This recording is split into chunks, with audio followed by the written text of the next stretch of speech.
बटा हुआ है और उसे अभी अभी आज़ादी मिली है। अब सबसे बड़ी चुनौती ये है कि इन सबके लिए एक रूल बुक, एक नियम पुस्तिका कैसे बनाई जाए, एक ऐसा संविधान जो हर किसी की उम्मीदों को पूरा कर सके। तो सवाल यही उठता है कि इतना बड़ा और विविधताओं से भरा देश आखिर अपना संविधान बनाता कैसे है। आज हम इसी ऐतिहासिक सफर को समझने की कोशिश करेंगे, वो सफर जिसने दुनिया के सबसे बड़े लोकतंत्र की नींव रखी।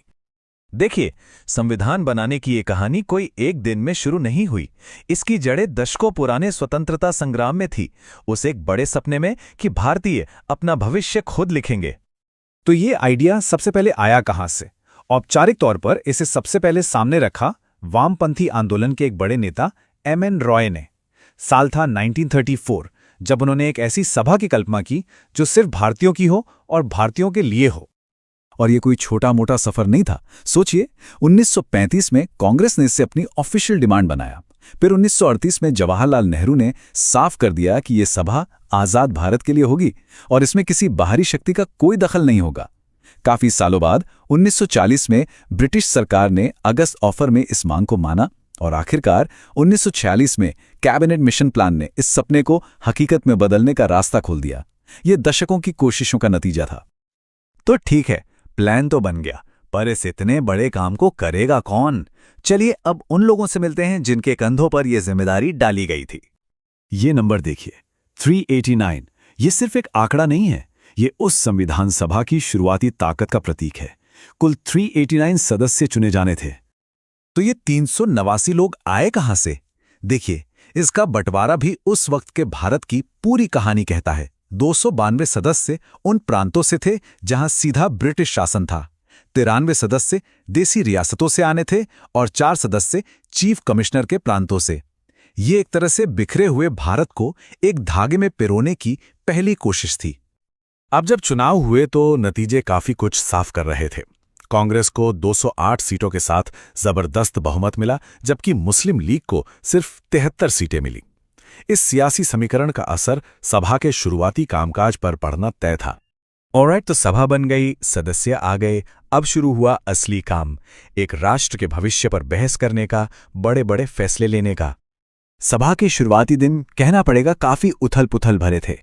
पहली बैठक हुई, नेहरू जी ने उद्देश्य प्रस्ताव के साथ भविष्य का एक विजन रखा, लेकिन जल्द ही माउंटबेटन प्लान के साथ देश के बंटवारे की दर्दनाक हकीकत सामने आ गई। और इसी मुश्किल दौर के बीच सबसे जरूरी यानी प्रारूप समिति बनाई गई। और यहां एक बहुत बड़ी चुनौती सामने आई। मुस्लिम लीग ने अलग पाकिस्तान की मांग पर अड़े रहते हुए पहली ही बैठक का बहिष्कार कर दिया। मतलब शुरुआत में ही सभा पूरी तरह से एक साथ नहीं थी। 296 में से सिर्फ 211 सदस्य ही शामिल हुए। अब एक नाम बार बार आता है, प्रारूप समिति या ड्राफ्टिंग कमेटी। आखिर ये ठीक क्या? असल में ये 7 सदस्यों की एक सुपर कमेटी थी। इन्हीं की जिम्मेदारी थी संविधान का पहला ड्राफ्ट यानी मसौदा तैयार करना। हम इन्हें संविधान का मुख्य आर्किटेक्ट भी कह सकते हैं। और इस कमेटी की कमान थी डॉक्टर बी.आर. अम्बेडकर के हाथों में। उनके साथ थे एन. गोपालस्वामी अयंगर, अल्लादी कृष्णस्वामी अय्यर जैसे कानून और प्रशासन के बड़े जानकार। इन्हीं 7 लोगों ने उस दस्तावेज को शक्ल दी जो आज हमारा संविधान है। तो अब कहानी पहुंचती है अपने सबसे अहम मोड़ पर। सालों की मेहनत, हजारों घंटों की बहस और अनगिनत संशोधनों के बाद आखिरकार वो दस्तावेज तैयार हुआ जिसे हम भारत का संविधान कहते हैं। तो इस महान दस्तावेज को बनाने में कितना वक्त लगा? कुल मिलाकर 2 साल, 11 महीने और 18 दिन। ये इतना लंबा समय ही बताता है कि एक एक शब्द पर, एक एक कॉमा पर कितनी गहराई से सोचा विचारा गया होगा। और इस पूरे समय में हुआ क्या? कुल 11 बड़े सत्र या सेशंस हुए। और सबसे दिलचस्प बात यह कि हमारे संविधान निर्माताओं ने दुनिया के करीब 60 देशों के संविधानों को पढ़ा, उन्हें परखा, ताकि भारत के लिए सबसे अच्छी चीजें चुनी जा सकें। हाँ, और यहां एक बहुत जरूरी बात है जो अक्सर लोगों को कंफ्यूज करती है।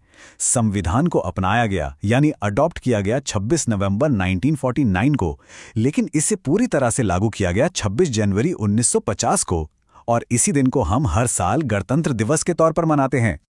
तो क्या ये पूरा प्रोसेस परफेक्ट था? नहीं, ऐसा नहीं है। कोई भी इतना बड़ा काम आलोचना से परे नहीं होता। तो चलिए एक नजर डालते हैं संविधान सभा की विरासत और उस पर उठने वाले कुछ सवालों पर।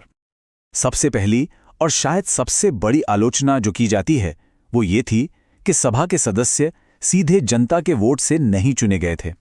आलोचकों का तर्क है कि इस वजह से ये पूरी तरह से एक प्रतिनिधि संस्था नहीं थी। इसके अलावा भी कई सवाल उठे, जैसे कि क्या सभा सच में संप्रभु थी या ये ब्रिटिश सरकार के प्लान पर निर्भर थी? क्या इसमें जरूरत से ज्यादा समय लगा? कुछ लोगों का यह भी मानना था कि इस पर कांग्रेस पार्टी का, वकीलों का और एक खास समुदाय का दबदबा था। ये वो आलोचनाएं हैं जो इस महान काम के मूल्यांकन का एक अहम हिस्सा हैं। तो आखिर में सवाल यही है, इतने उतार चढ़ाव, इतनी बहसों और आलोचनाओं के बाद जो दस्तावेज बना, क्या वो आज भी 1 अरब से ज्यादा लोगों के सपनों और उनकी हकीकत को रास्ता दिखा पा रहा है? ये एक ऐसा सवाल है जिसका जवाब हम सब आज भी हर रोज तलाश